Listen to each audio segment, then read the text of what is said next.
मी भोंदू अशोक खरातच्या शिवनिका ट्रस्टचे उपाध्यक्ष जितेंद्र शेळकेंचा अपघाती मृत्यू झालेला आहे। अपघातामध्ये शेळकेंचा मृत्यू झाला आहे। त्यांची पत्नी देखील यामध्ये त्यांचं देखील निधन झाल्याचं कळतं। तर यामध्ये मुलगा गंभीर जखमी झालाय। समृद्धी महामार्गावर संभाजीनगरहून शिर्डीकडे येताना हा भीषण अपघात झालेला आहे। उभ्या कंटेनरला कारची पाठून धडक बसली। कार थेट कंटेनरच्या खाली गेलेली आहे। कारचा असा चक्काचूर या ठिकाणी झालेला आहे। ही दृश्य आपण इथे पाहतोय। तर खरातच्या ट्रस्टचा उपाध्यक्षाचा अपघाती मृत्यू झालेला आहे। स्थानिकांकडून हा अपघात की घातपात याविषयी शंका उपस्थित करण्यात आली आहे।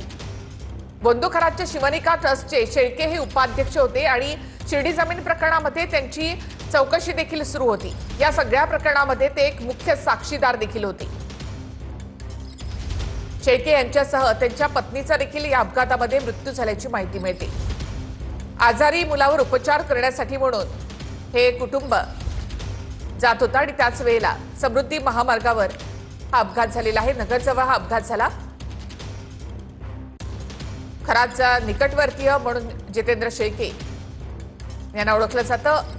थेट आपण अपघातस्थळी जाऊयात। आमचे प्रतिनिधी मनोज गाडेकर यांच्याकडे। मनोज, ज्या प्रकारे गाडीचा चक्काचूर या ठिकाणी झालेला आहे तिथे आपण पाहतो की शिर्डीकडे येताना धोत्रे गावाजवळ हा अपघात झालेला आहे। काय अधिक या संदर्भात माहिती मिळते?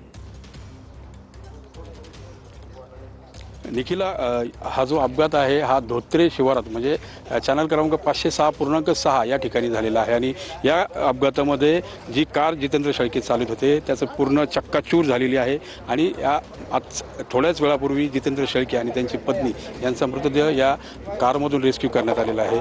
जितेंद्र शेळके हे खरं बघितलं तर बोंदू अशोक खरात प्रकरणानंतर जेव्हा त्याच्यावर गुन्हा दाखल झाला त्यानंतर चिंताग्रस्त होते, विवंचनेत होते आणि अनेक वेळा पोलिसांना त्यांनी जबाब देखील नोंदवले, एसआयटीला जबाब नोंदवले। अनेक खुलासे जे आहेत ते त्यांच्या जबाबातून समोर आले। त्यामुळे पोलिसांना एक तपासाची दिशा देखील मिळाली।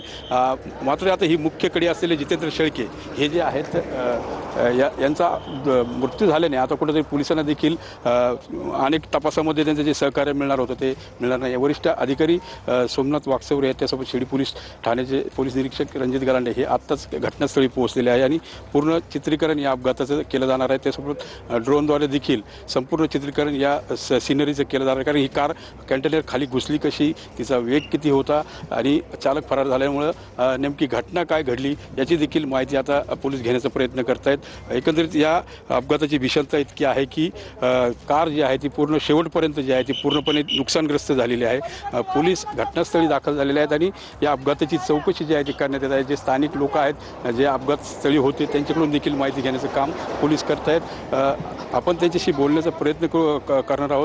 एकंदरीत जर बघितलं तर या अपघाताची भीषणता अधिक प्रमाणात आहे, त्यामुळे आपण बोलण्याचा प्रयत्न करूया।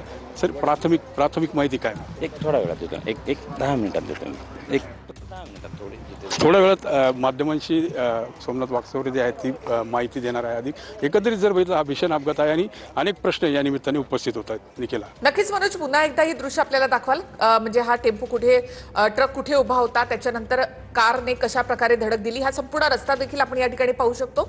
पोलिसांची टीम या ठिकाणी आता चौकशी करते हे देखील आपण पाहतोय। मनोज,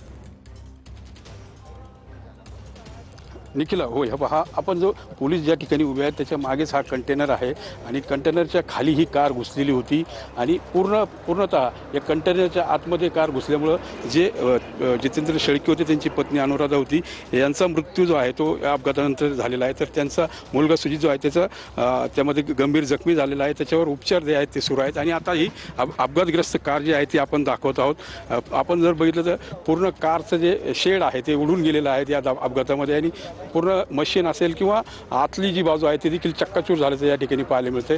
क्रेनद्वारे खरं तर ही कार बाहेर काढण्यात आली आणि त्यातून मृतदेह जे आहेत ते बाहेर काढण्यात आले। मृतदेह आहे ते शवविच्छेदनासाठी पाठवलेले आहे। मात्र हा जो अपघात आहे आपण जर समृद्धीवर बघितलं एक वेग मर्यादा असते ताशी 100, ताशी 120, मात्र ही जी कार होती ही त्यापेक्षा अधिक वेगाने होती का? आणि जर ही कार अधिक वेगाने होती त्याचमुळे हा मोठा अपघात झालाय का, हे देखील प्रश्न उपस्थित होत आहेत। जसे सामाजिक कार्यकर्ते जे आहेत घातपाचा संशय ते व्यक्त करतायत, त्याच पद्धतीने पोलीस देखील आता सगळ्या बाजूने जो आहे तो तपास करतायत। संपूर्ण जो सीन आहे तो रिक्रिएट करण्याचा प्रयत्न देखील पोलिसांकडून केला जातोय। वरिष्ठ पोलीस अधिकारी दाखल झालेले आहेत आणि या ठिकाणी आता जो पुढचा तपास आहे तो पोलीस करतायत। निखिला, नक्कीच पुन्हा